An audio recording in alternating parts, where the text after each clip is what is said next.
नमस्कार दोस्तों, प्रभात classes YouTube channel पर आप सभी का स्वागत है। तो अब तक हमने सेल बायोलॉजी के अंतर्गत 3-4 क्लास के अंदर पढ़ लिया है।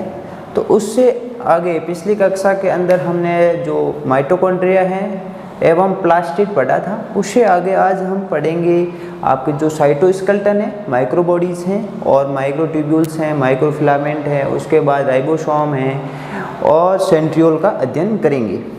तो शुरुआत के अंतर्गत में आपको एक एक पॉइंट करके इन सभी पॉइंट को अपन टच करेंगे। तो शुरुआत में हम पढ़ेंगे आपके जो साइटोस्केलेटन या कोशिकीय कंकाल। क्या पढ़ेंगे? कोशिकीय कंकाल पढ़ेंगे। जो आपके कोशिका के अंदर आपके होता है, जो केंद्र आपके साइटोप्लाज्म होता है, उसके अंतर्गत एक जाल पाया जाता है, उसे बोलते हैं कोशिकीय कंकाल या साइटोस्केलेटन बोलते हैं। तो साइटोस्केलेटन कोशिका के जो साइटोप्लाज्म होता है, जैसे ये मैं कोशिका बना रहा हूँ, तो कोशिका के अंतर्गत साइटोप्लाज्म के अंदर उपस्थित प्रोटीनियस जाल को क्या कहते हैं? कोशिका के अंदर उपस्थित प्रोटीनियस जाल को क्या कहते हैं? प्रोटीनियस जाल को क्या कहते हैं? आपके कोशिकीय कंकाल कहते हैं। क्या कहते हैं? कोशिकीय कंकाल कहते हैं, साइटोस्केलेटन कहते हैं। क्या कहते हैं? साइटोस्केलेटन कहते हैं। तो इसके अंतर्गत किस किस के कौन कौन आता है कि प्रोटीनियस जाल के अंतर्गत कौन कौन सी चीज़ें इन्वॉल्व होती हैं? तो जो कोशिकीय कंकाल हैं इसके अंतर्गत माइक्रोट्यूब्यूल सूक्ष्म नलिकाएं, माइक्रोफिलामेंट सूक्ष्म तंतु और ER एंड स्पेक्ट्रिन 4 चीज़ें इसके अंदर शामिल होती हैं। कौन कौन सी होती हैं? सूक्ष्म नलिकाएं यानी माइक्रोट्यूब्यूल्स सूक्ष्म नलिकाएं। उसके बाद के अंदर हैं दूसरी हैं जो सम्मिलित होती हैं सूक्ष्म तंतु, माइक्रो आपका फिलामेंट, सूक्ष्म तंतु माइक्रोफिलामेंट। उसके बाद में थर्ड है ER एंडोप्लाज्मिक रेटिकुलम और फोर्थ है आपका स्पेक्ट्रिन। स्पेक्ट्रिन होता है वो किसके अंदर मिलता है? स्पेक्ट्रिन मिलता है आपका जो RBC है उसके अंदर स्पेक्ट्रिन मिलता है। तो ये 4 चीज़ होती हैं, उससे मिलकर कोशिकीय कंकाल बना होता है। उसके बाद में इसके कोशिकीय कंकाल है, उसका कार्य क्या है कि इसका क्या फंक्शन है कि ये कोशिकीय कंकाल है, प्रोटीनियस जाल है और ये इन 4 चीज़ों से मिलकर बना होता है। तो इसका कार्य क्या है? तो कोशिकीय कंकाल है, इसका कार्य होता है आपका जो यहाँ पर आपको दिखाई दे रहे हैं कि कोशिका को मैंने सर्कुलर बनाया है, नहीं वर्ताकार बनाया है। तो इसका कार्य क्या हो गया? पहला कोशिका को क्या देना? आकार देना। कोशिका को क्या देना? आकार देना यानी शेप देना। कोशिका को आकार देना यानी शेप देना।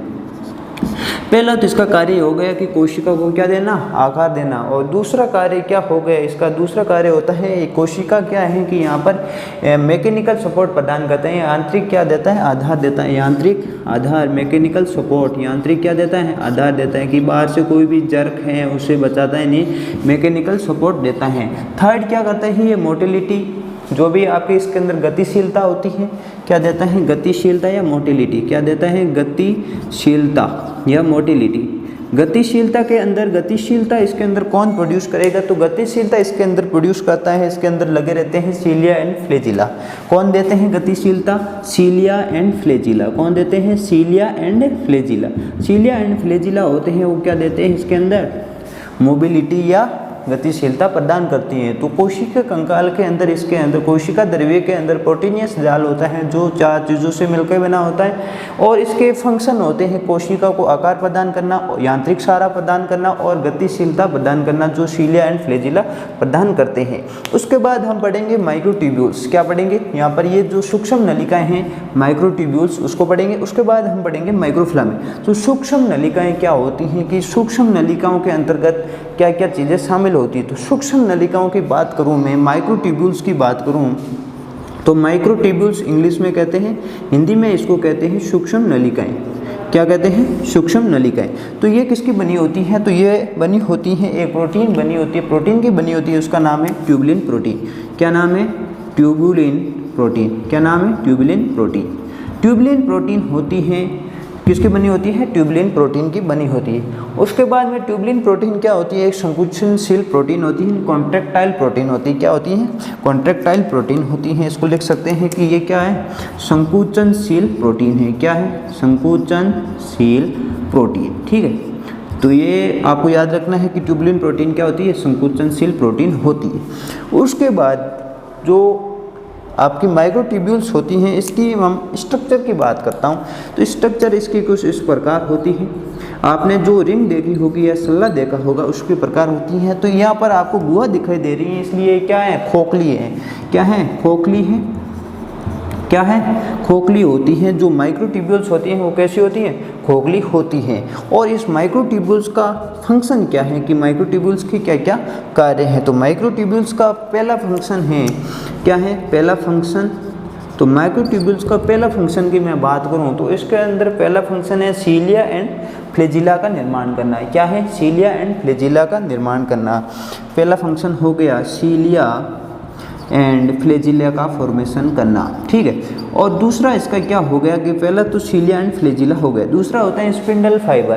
क्या होता है, स्पिंडल फाइबर होते हैं उसका निर्माण करना, यानी तर्कु तंतु का निर्माण करना। किसका निर्माण करना, तर्कु तंतु, स्पिंडल फाइबर का निर्माण करना। दूसरा कार्य क्या हो गया, स्पिंडल फाइबर का निर्माण करना। और स्पिंडल फाइबर और थर्ड इसका फंक्शन है जो सेंट्रियोल होता है, तारक काय होता है, उसका भी निर्माण कौन करता है, माइक्रोट्यूब्यूल्स करती है। तो माइक्रोट्यूब्यूल्स के अंदर आपको इतने पॉइंट क्या करने हैं, याद करने हैं। उसके बाद अपन पढ़ेंगे जो माइक्रोफिलामेंट है, सूक्ष्म तंतु, सूक्ष्म तंतु को पढ़ेंगे। सूक्ष्म तंतु के अंतर्गत ये किसका बना होता है, आपके सूक्ष्म तंतु बना होता है, किसका, सूक्ष्म तंतु बना होता है आपका एक्टिन प्रोटीन। किसका बना होता है, एक्टिन प्रोटीन। किसका बना होता है, एक्टिन प्रोटीन। तो एक्टिन प्रोटीन होती है, उसका बना होता है कौन, सूक्ष्म तंतु बना होता है। उसके बाद ये कैसी होती हैं, आपको स्ट्रक्चर, यहाँ पर आपको खोखली दिखाई दे रही थी, तो यहाँ पर भी आपको स्ट्रक्चर ध्यान रखनी है। तो इसकी स्ट्रक्चर कैसी होती है, यानी इसका आकार कैसा होता है। तो आपको यहाँ पर रोड जैसी इसको ठोस दिखाई दे रही है, तो ये कैसी होती है, ठोस होती है। वो कैसी थी, खोखली थी, ये कैसी है, ठोस है। उसके बाद में जो एक्टिन प्रोटीन है वो कैसी होती है, स्ट्रक्चर मैंने देखी तो जो माइक्रोफिलामेंट था वो कैसा था, ठोस था। उसके बाद में जो इसका कार्य क्या हो गया, भाई ये तो देख लिया। इसके बाद इसका अपन कार्य देखते हैं। तो कार्य क्या होता है, जैसे आप देखते हो हाथ में चल पाता हूँ या दौड़ पाता हूँ या हाथ मूव कर पाता हूँ, तो किसकी वजह से कर पाता हूँ, जो यहाँ पर मसल प्रेजेंट है, मसल के मूवमेंट के कारण कर पाता हूँ। यानी मसल का जो कॉन्ट्रैक्शन है कौन कराता है, आपका मसल का कॉन्ट्रैक्शन कराता है आपका एक्टिन प्रोटीन कराता है। नहीं, माइक्रोफिलामेंट है वो कौन कराता है, माइक्रोफिलामेंट कराता है। क्या कराता है, जो मसल कॉन्ट्रैक्शन है, जो आप हाथ घुमा पाते हो, दौड़ पाते हो, चल पाते हो, जो भी कर पाते हो मसल की वजह से, कॉन्ट्रैक्शन की वजह से कर पाते हो। तो इसका पहला काम क्या हो गया, मसल कॉन्ट्रैक्शन कराना। और दूसरा इसका कार्य भी होता है सेल डिवीजन कराना, कोशिका का विभाजन भी कराना है। इसको आप लिख लेना कि इसका पहला कार्य क्या हो गया, इसका पहला कार्य हो गया मसल कॉन्ट्रैक्शन। क्या हो गया, मसल कॉन्ट्रैक्शन यानी पेशी संकुचन, ठीक है। और दूसरा इसका कार्य क्या हो गया, कोशिका विभाजन। क्या हो गया, कोशिका विभाजन। तो ये थी आपके माइक्रोट्यूब्यूल्स, माइक्रोफिलामेंट पढ़ लिया है। उसके बाद में हम इसके अंतर्गत सीलिया एंड फ्लैजिला का अध्ययन करेंगे। उसके बाद अपन किसका अध्ययन करेंगे, अब अपन अध्ययन करेंगे सीलिया एंड फ्लैजिला। तो सीलिया एंड फ्लैजिला के मध्य हम 5 से अंतर के जो उसका मेजर डिफरेंस है उसके आधार पर इसको अध्ययन करेंगे।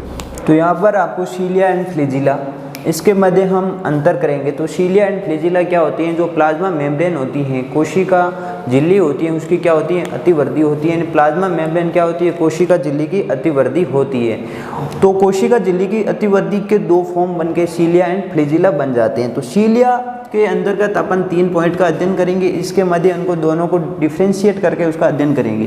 पहला इसके अंदर पॉइंट आता है, वो दिखाई दे रहा है आपको, साइज या आकार। तो इसका साइज आकार क्या होता है, जो सीलिया होता है उसका आकार क्या होता है, छोटा होता है। क्या होता है, छोटा। क्या होता है, छोटा। उसके बाद में जो फ्लैजिला है उसका आकार कैसा होता है, बड़ा होता है। क्या होता है, बड़ा। इसका मैं मेजरमेंट के आधार पर बताऊं तो इसका जो आकार है वो बहुत छोटा होता है। आकार को लगभग कितना होता है, 5 से 10 सेंटीमीटर होता है। कितना होता है, 5 से 10 सेंटीमीटर। कितना होता है, 5 से 10 माइक्रोमीटर, 5 से 10 माइक्रोमीटर रहता है। क्या होता है, 5 से 10 माइक्रोमीटर होता है। उसके बाद जो आपका फ्लैजिला दिखाई दे रहा है उसका तो लगभग 150 होता है। कितना होता है, 150 माइक्रोमीटर है, सेंटीमीटर नहीं है। 150 क्या है, माइक्रोमीटर है, ठीक है। उसके बाद नंबर की बात करूँ तो नंबर, मैक्सिमम नंबर किसके अंदर होंगे, सीलिया के अंदर क्या होंगे, सीलिया के अंदर क्या होंगे, मैक्सिमम नंबर होंगे, अधिकतम होंगे।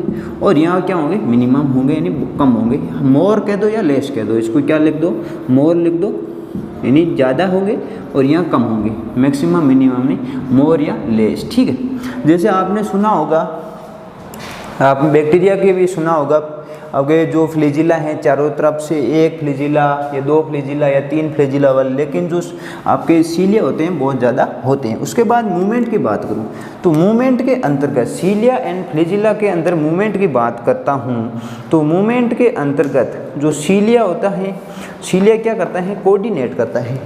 सीलिया को आपने देखा होगा कि फेलोपियन ट्यूब के अंदर भी सीलिया लगा रहता है, तो वो क्या करता है, वो उनको ट्रांसफ़र करता है। तो सीलिया का आप देखना कि कैसे आपका जो मूवमेंट होता है, जैसे यहाँ पर ऐसे मूवमेंट करेगा, ठीक है, एक दिशा के अंदर करेगा, यानी कोऑर्डिनेट करेगा, यानी समन्वित इसका क्या होगा, आपके समन्वित रूप से ये मूवमेंट करेगा, समन्वय होगा, इसका क्या होगा,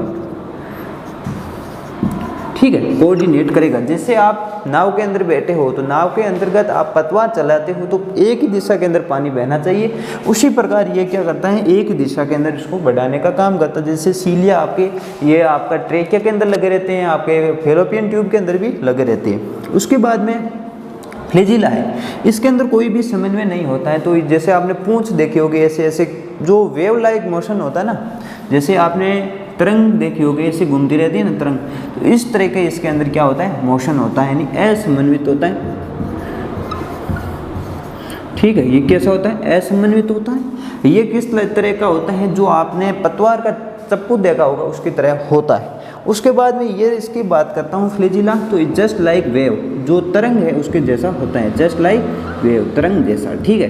तो ये आपको याद रखना है कि ये कैसा होता है, तरंग जैसा होता है। तो ये सीलिया और फ्लैजिला के मध्य डिफरेंस है, लेकिन इनका क्या है कि फंक्शन अलग अलग होता है। लेकिन मैं इसकी टीएच काटता हूँ तो दोनों की सेम दिखाई देती है, और टीएच के अंदर इसके जो cilia and flagella, cilia and flagella के मैं टीएच काटता हूँ। टीएच काटने के बाद सीलिया के अंदर जो माइक्रोट्यूब्यूल्स हैं या ट्यूबुलिन प्रोटीन के बने होते हैं, तो उसका अरेंजमेंट आता है, ये बहुत इंपॉर्टेंट है।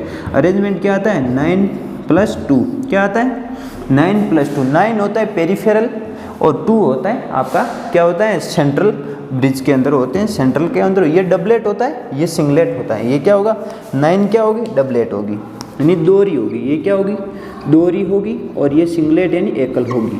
तो आप मेरे को बता सकते हो कि कितने यहाँ पर टोटल ट्यूबुलिन प्रोटीन कितनी है, टोटल ट्यूबुलिन प्रोटीन कितनी होगी आपको। तो यहाँ पर 2 डबलेट है, 9 × 2 भाई, 9 डबलेट है ना, दोहरी है तो दोहरी को 2 से गुणा करना पड़ेगा, प्लस यहाँ पर 2 है सिंगलेट, यानी सिंगलेट मतलब 1, टोटल कितनी होगी, 20 ट्यूबुलिन प्रोटीन होती है। सीलिया एंड फ्लैजिला के फंक्शन अलग अलग हैं, तो ये सब अलग अलग हैं, लेकिन इसकी टीएच काट के मैं देखूं तो एक जैसे प्रतीत होते हैं। उसके बाद में सेंट्रियोल पढ़ेंगे। सेंट्रियोल को अब मैं बता देता हूं कि सेंट्रियोल होता है वो आपके कोशिका द्रव्य के अंदर उपस्थित होता है, और सेंट्रियोल या तारक केंद्र होता है या तारक काय होता है, इसके ऊपर किसी भी प्रकार की मेम्ब्रेन उपस्थित नहीं होती, इसलिए इसको क्या कहा जाता है, मेम्ब्रेनलेस कहा जाता है। मेम्ब्रेनलेस 4 प्रकार के आपके ऑर्गेनिल हैं, आरबीसीएन होते हैं, ribosome, basal body, centriole and nucleolus होते हैं। 4 क्या होती हैं आपके, क्या होते हैं, मेम्ब्रेनलेस होते हैं। तो अब अपन जो सेंट्रियोल हैं उसको डिटेल से स्टडी करते हैं। सेंट्रियोल, जिसको हिंदी में कहते हैं तारकार, सेंट्रियोल होता है वो क्या होता है, इसके ऊपर किसी भी प्रकार की क्या नहीं उपस्थित होती, झिल्ली उपस्थित नहीं होती है, नहीं, ये झिल्ली विहीन होता है। क्या होता है, झिल्ली विहीन होता है। उसके बाद मैं बात करूं कि ये झिल्ली विहीन तो हो गया, उसके बाद के इसके अंतर्गत ये किसके अंदर उपस्थित होता है, तो उपस्थित होता है कि कोशिका द्रव्य के अंदर, किसके अंदर उपस्थित होता है, कोशिका द्रव्य या साइटोप्लाज्म के अंदर उपस्थित होता है। उसके बाद में ये मेनली जंतुओं के अंदर उपस्थित होता है, प्लांट के अंदर अनुपस्थित होता है, जो पादप होते हैं उसके अंदर अनुपस्थित होता है, लेकिन जो लोअर प्लांट होते हैं, निम्न प्लांट होते हैं, निम्न पादप होते हैं, उनके अंदर उपस्थित होता है, लेकिन जो उच्च पादप होते हैं उनके अंदर अनुपस्थित होता है।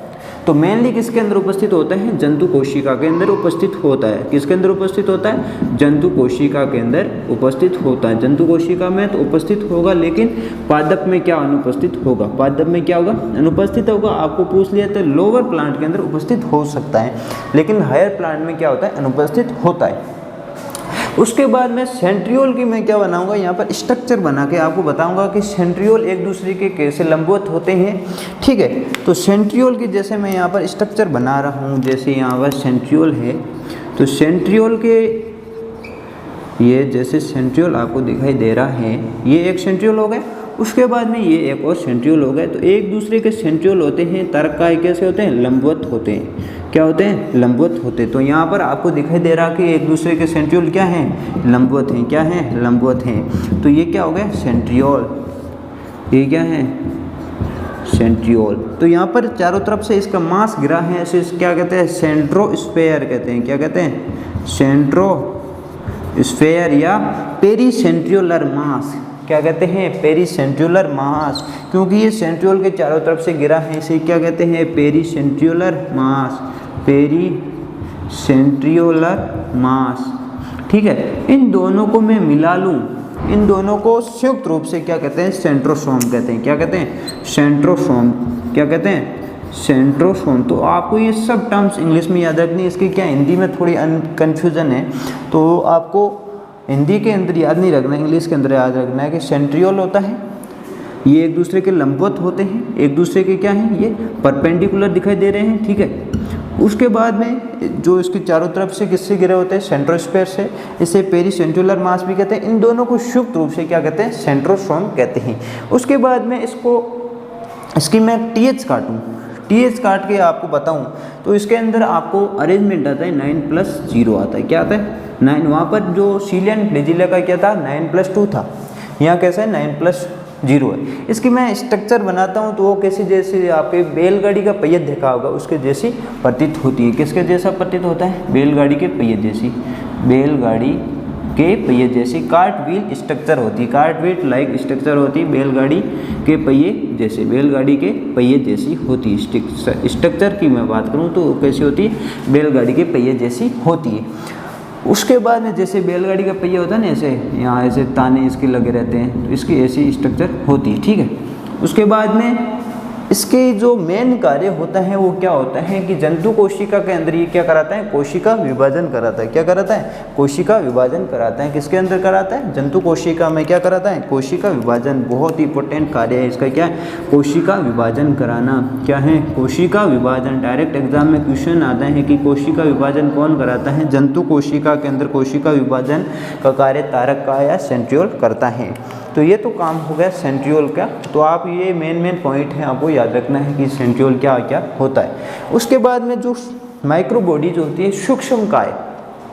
तो माइक्रो बॉडीज होती हैं, 3 टाइप की माइक्रो बॉडीज प्रेजेंट होती है। 3 टाइप की माइक्रो बॉडीज होती हैं। एक होती है पेरोक्सीजोम, स्फेरोजोम एंड ग्लाइऑक्सीजोम। 3 प्रकार की माइक्रो बॉडीज होती हैं, ठीक है। तो माइक्रो बॉडीज के अंतर्गत हम पूरे इसको डिटेल से अध्ययन करेंगे। तो माइक्रो बॉडीज़ के अंतर्गत ये क्या होती हैं, सिंगल मेम्ब्रेन होती है। तो आपको पता है कि डबल मेम्ब्रेन वाले कौन से ऑर्गेनील हैं और मेम्ब्रेन लेस कौन से है। बाकी जो रह गए पीछे कौन से होते हैं, सिंगल मेम्ब्रेन होते हैं। एकल झिल्ली होती है, इस पर क्या होती है, एकल झिल्ली होती है, ठीक है। ठीक है, आपको याद रखना है ये कैसे होती है, एकल झिल्ली होती है। उसके बाद में जितने भी माइक्रो बॉडीज़ हैं, 3 प्रकार की माइक्रो बॉडीज़ हैं, उनकी क्या होती है, स्ट्रक्चर तो सेम होती है, यानी आप जो संरचना है वो तो सेम है, लेकिन इनके क्या है, कार्य अलग अलग होते हैं। क्या होते हैं, कार्य अलग अलग होते हैं। स्ट्रक्चर सेम है लेकिन कार्य क्या है, अलग अलग होते हैं। 3 प्रकार की होती है। पहली कौन सी होगी आपकी, पहले का नाम है पेरोक्सीजोम, ठीक है। क्या नाम है, पेरोक्सीजोम, ठीक है। पहले का नाम है पेरोक्सीजोम, ठीक है। तो पेरोक्सीजोम है वो किसके अंदर मिलता है, पेरोक्सीजोम है वो प्लांट एंड जो जंतु दोनों के अंदर भी मिलता है, यानी प्लांट एंड एनिमल दोनों में प्रेजेंट होता है। प्लांट एंड एनिमल दोनों में क्या होता है, प्रेजेंट होता है, ठीक है। दोनों के अंदर क्या होता है, उपस्थित होता है। उसके बाद इसका क्या क्या कार्य होता है, यानी इसका फंक्शन की बात करूँ, यानी कार्य की बात करूँ तो फंक्शन इसका अंतर्गत पहला फंक्शन आता है कि जो C2 साइकिल चलता है कोशिका के अंदर, जो प्लांट C2 साइकिल चलता है, क्या चलता है, C2 साइकिल, जो मैं आपको फोटोसिंथेसिस प्रकाश संश्लेषण के अंदर बढ़ाऊंगा। इसे बोलते हैं प्रकाश शोषण। क्या जो आपके पादप शोषण करते हैं उसे बोलते हैं फोटो रेस्पिरेशन। क्या है, प्रकाश शोषण C2 साइकिल होती है। उसके बाद इसके अंदर क्या होता है, बीटा ऑक्सीडेशन होता है। क्या होता है, बीटा ऑक्सीकरण या बीटा ऑक्सीडेशन। और थर्ड इसका पॉइंट होता है, ये क्या करता है, कैटेलाइज एंजाइम की तरह कार्य करता है। कैटेलेज एंजाइम क्या करता है कि जो H2O2 होता है इसको तोड़ के किसके अंदर परिवर्तित कर देता है, H2O प्लस O2 के अंदर कन्वर्ट करता है। मेन तो इसका फंक्शन क्या हो गया, C2 साइकिल और बीटा ऑक्सीडेशन हो गए। तो ये तो था पेरोक्सीसोम। दूसरा होता है, उसका नाम है आपका स्पिरोसोम। क्या है, स्पिरोसोम। स्पिरोसोम केवल और केवल पादप में मिलता है, ओनली इन प्लांट, केवल और केवल पादपों के अंदर मिलता है। इसका क्या करता है, ये जो सेल वॉल होती है उसका निर्माण करता है। क्या निर्माण करता है, सेल वॉल का निर्माण करता है। जो कोशिका भित्ति है उसका निर्माण करता है। और थर्ड है, वो बहुत इंपॉर्टेंट है, उसका नाम है ग्लाइऑक्सीसोम। क्या है, ग्लाइऑक्सीसोम। थर्ड क्या नाम है, ग्लाइऑक्सीसोम। तो ग्लाइऑक्सीसोम है, ये भी केवल और केवल पादपों में मिलता है। ये ऐसे पादपों की सीड में मिलता है जो किसका स्टोरेज करते हैं, तेल या वसा का स्टोरेज करते हैं। तो इसका काम क्या होता है कि जैसे ही अंकुरण होने वाला है, कि जो बीज है ज़मीन के अंदर गया, उसको मॉइस्चर मिला या नमी मिली, तापमान मिला, तो ये क्या होगा, अंकुरित होगा। तो अंकुरित होने के समय ये जो ग्लाइऑक्सीसोम माइक्रोबॉडी जो है एक्टिवेट हो जाती हैं, जो वहाँ पर स्टोरेज आपकी फैट है यानी वसा है उसको किस में कन्वर्ट करता है, क्योंकि उसको बड़ा होने पर उसको एनर्जी भी चाहिए, उसको किस में कन्वर्ट करता है, जो फैट को डायरेक्ट यूज नहीं कर सकता उसको कन्वर्ट करता है कार्बोहाइड्रेट में। किस में कन्वर्ट करता है, यानी फैट को ये किस में कन्वर्ट करेगा, कार्बोहाइड्रेट में। ठीक है, तो ये किसके अंदर मिलेगा, मेनली तेल स्टोरेज करने वाले सीड के अंदर मिलता है। तो ये था माइक्रोबॉडीज़ के बारे में। माइक्रोबॉडीज़ के बाद में हम एक छोटा सा टॉपिक है राइबोसोम। तो राइबोसोम के बारे में पढ़ेंगे। तो एग्जाम के अंदर राइबोसोम से रिलेटेड क्वेश्चन आ जाते हैं, तो राइबोसोम की डिटेल स्टडी कर देते हैं कि उसके बाद एक भी आपका क्वेश्चन छूटे नहीं। ठीक है, राइबोसोम। तो राइबोसोम जिसके अंदर 5 पॉइंट हैं, वो बहुत ही इंपॉर्टेंट पॉइंट है, वो तो आपको रट ही लेने हैं कि इससे ही एग्जाम के अंदर क्वेश्चन आ जाता है। पहला पॉइंट क्या होता है, ये कोशिकांग बिना झिल्ली के होता है। क्या होता है, कोशिकांग, इसे कोशिकांग कहते हैं, कोशिकांग बिना झिल्ली के। इसके ऊपर मेम्ब्रेन लेस होता है। क्या होता है, मेम्ब्रेन लेस, बिना झिल्ली के। क्या होता है, बिना झिल्ली के, मेम्ब्रेन लेस के। ठीक है, कोशिकांग बिना झिल्ली के। ठीक है, दूसरा कार्य क्या हो गया, ये सार्वत्रिक कोशिकांग है, क्योंकि ये प्रोकैरियोट के अंदर भी मिलता है, यूकैरियोट के अंदर भी मिलता है, तो इसे सार्वत्रिक कोशिकांग कहते हैं। क्या कहते हैं, सार्वत्रिक कोशिकांग।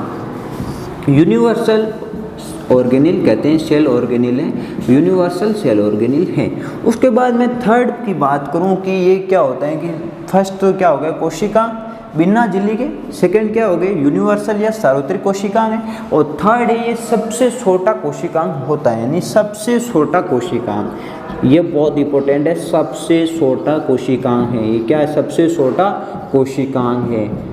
सबसे छोटा जो सेल ऑर्गेनिल है वो कौन सा है आपका, एग्जाम में पूछ लेते हैं, तो वो है राइबोसोम। उसके बाद में जो फोर्थ पॉइंट आता है, तो ये इसे कोशिका का इंजन कहते हैं। क्या कहते हैं, याद रखना, कोशिका का इंजन है। नो, मैंने अभी तक कोशिका का power house of the cell नहीं है। एग्जाम में ये पूछ लेते हैं कि कोशिका का इंजन किसे कहते हैं, तो है राइबोसोम को। लेकिन कोशिका का शक्ति गृह किसे कहा जाता है, माइटोकॉन्ड्रिया को कहा जाता है। तो ये इसे क्या कहा जाता है, कोशिका का इंजन कहा जाता है। कोशिका का इंजन कहते हैं इसे, क्या कहते हैं, कोशिका का इंजन कहा जाता है। क्या कहते हैं इसे, आपको याद रखना है, कोशिका का इंजन कहते हैं। और क्या नहीं कहते हैं, कोशिका का शक्ति गृह इसको नहीं कहा जाता है। किसको कहा जाता है, कोशिका का शक्ति गृह माइटोकॉन्ड्रिया को कहा जाता है। और ये कोशिकांग होता है, किसके अंदर होता है, कोशिकांग के अंदर होता है। यानी कोशिकांग के अंदर, कोशिकांग को सेल ऑर्गेनिल के अंदर होता है। कोशिकांग कोशिका के अंदर कह सकते हैं। ठीक है, तो ये 5 पॉइंट हो गया, 5 पॉइंट हो गए। तो ये 5 पॉइंट आपको याद रखने हैं। उसके बाद इसको क्या कहा जाता है, इसको पेलेट पार्टिकल भी कहते हैं। इसको क्या कहते हैं, पेलेट पार्टिकल कहते हैं। क्या कहते हैं, पेलेट पार्टिकल। क्या कहते हैं, पेलेट पार्टिकल कहते हैं। पेलेट पार्टिकल क्यों कहते हैं, नहीं पेलेट कण क्यों कहते हैं, पेलेट कण इसलिए कहते हैं, इसको किसने डिस्कवर किया था, जॉर्ज पेलेट ने किया था। किसने किया था, जॉर्ज पेलेट नामक साइंटिस्ट थे, उन्होंने इसको क्या किया था, डिस्कवर किया था, यानी इसको खोजा था। उसके बाद में राइबोसोम आपके बने होते हैं प्रोटीन और आरएनए के बने होते हैं। राइबोसोम 2 चीज़ के बने होते हैं।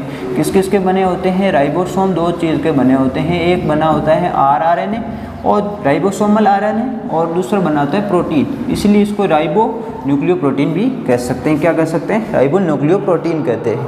अब मैं 70S एंड 80S जो दो प्रकार के राइबोसोम उपस्थित होते हैं उसके बारे में पूरी डिटेल के साथ बताऊंगा कि 70S, पहला है आपका 70S, दूसरा है 80S। ठीक है, 70S यहाँ पर S आपको दिखाई दे रहा है, पहले क्या दिखाई दे रहा है यहाँ पर मैं S दिखाई दे रहा है। तो S क्या होता है? सेडिमेंटेशन कोफिशिएंट या अवसादन गुणांक। क्या होता है? अवसादन गुणांक या सेडिमेंटेशन कोफिशिएंट, अवसादन गुणांक। अवसादन गुणांक ये अप्रत्यक्ष या अप्रोक्ष रूप से जो आकार एवं घनत्व को व्यक्त करता है। किसको व्यक्त करता है? अप्रत्यक्ष अप्रोक्ष रूप से, अप्रत्यक्ष रूप से किसको व्यक्त करता है? इनडायरेक्टली ये किसको? आकार एवं घनत्व को व्यक्त करता है। आकार एवं घनत्व को व्यक्त करता है। किसको करता है? आकार यानी साइज एंड डेंसिटी को व्यक्त करता है। उसके बाद 70S होता है, वो प्रोकैरियोट एंड यूकैरियोट दोनों के अंदर मिलता है। मेनली किसके अंदर मिलता है? प्रोकैरियोट के अंदर। किसके अंदर मिलता है? प्रोकैरियोट। यूकैरियोट के अंदर भी मिलता है। क्या है? यूकैरियोट। प्रोकैरियोट एंड यूकैरियोट दोनों के अंदर। यूकैरियोट के अंदर किसके अंदर मिलेगा? मैंने पिछली कक्षा के अंदर माइटोकॉन्ड्रिया एंड प्लास्टिड पढ़ाया था, यानी क्लोरोप्लास्ट के अंदर मिलता है। माइटोकॉन्ड्रिया एंड हरित लवक के अंदर ही मिलता है। तो माइटोकॉन्ड्रिया की मैंने वहाँ पर ओरिजिन बताई थी, तो ओरिजिन पर्पल सल्फर बैक्टीरिया से हुई थी, इसीलिए पर्पल सल्फर बैक्टीरिया क्या है? प्रोकैरियोट हैं। तो इस प्रोकैरियोट के अंदर मेनली कौन सा मिलता है? 70S। तो इसलिए किसके अंदर भी मिलता है? आपका माइटोकॉन्ड्रिया के अंदर और क्लोरोप्लास्ट के अंदर। जो ग्रीन एल्गी है, blue green algae, green algae नहीं, ब्लू ग्रीन एल्गी है, उसके अंदर सर्वप्रथम माइटोकॉन्ड्रिया क्लोरोप्लास्ट आया था। ठीक है, तो ये दोनों के अंदर भी मिलता है। लेकिन 80S की बात करूँ तो ये मेनली ओनली फॉर ओनली किसके अंदर? यूकैरियोट के अंदर मिलता है। किसके अंदर मिलता है? यूकैरियोट के अंदर मिलता है। सिर्फ और सिर्फ 80S किसके अंदर मिलता है? यूकैरियोट के अंदर मिलता है। उसके बाद में जो 80S है वो किसका बना होता है? तो 80S बना होता है 60S और 40S से मिलके बना होता है। जैसे मैं यहाँ पर संरचना बनाऊँ तो यहाँ पर बड़ा वाला है 60S और छोटा वाला है 40S। ये एक दूसरे से मैग्नीशियम आयन से जुड़े होते हैं। किसके द्वारा जुड़े होते हैं? मैग्नीशियम। यहाँ पर होता है आपका 50S and 30S, 50S and 30S की मदद से जुड़े होते हैं। एक होती है आपकी लार्ज यूनिट, एक बड़ी इकाई होती है, एक छोटी इकाई होती है, दोनों एक दूसरे से होती है जुड़ी रहती हैं। आपने यहाँ पर जो 80S एंड 70S होते हैं, दो प्रकार के राइबोसोम होते हैं। उसके बाद एक और टर्म्स है, बहुत ही इंपॉर्टेंट टर्म्स है, वो एग्जाम में आती रहती हैं। तो उसे बोलते हैं, उसके 3 नाम हैं, आपको याद रखना है। एक होता है पॉलीसोम। क्या है? पॉलीसोम। पॉलीराइबोसोम। पॉलीराइबोसोम क्या है? Polyribosome and इरेग्रोसोम। थर्ड क्या नाम है? इरेग्रोसोम है। तो ये 3 नाम आपको याद रखना है कि ये तीनों नाम डायरेक्ट एग्जाम के अंदर आते हैं। जैसे मैं यहाँ पर फॉर एग्जांपल एक क्या बना लेता हूँ, mRNA बना लिया मैंने।